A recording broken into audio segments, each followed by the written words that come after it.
Today I'm going to talk about what intrigues me the most, what part of the funeral is intriguing to me.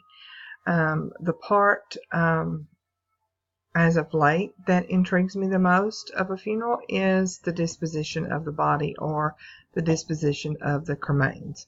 In the area where I live, most people tend to do the traditional gravesite where they go to the cemetery from the funeral home, or some people even just have a graveside, and the preacher or whomever is speaking speaks a few words, maybe sings a song, and has the services. The casket everything is done.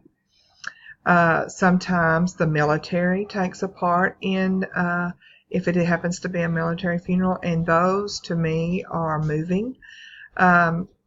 All depends upon the person and the wishes of the family. The most intriguing recently, I would say, is we buried some cremains not long ago.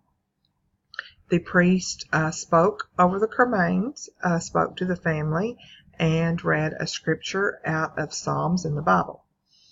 Once he was done, he asked, did anyone have anything to say? And I believe it was one of the siblings spoke, and they carried on a conversation with their loved one just as if they were sitting there almost. It was very moving. I had never seen that before at a gravesite. Once they were done, well, the service was over.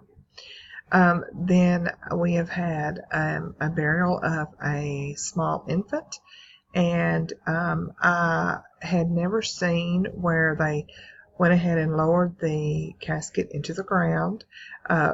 Flower petals were sprinkled over the casket, as well as each person threw dirt over it, and then they started shoveling dirt. And there were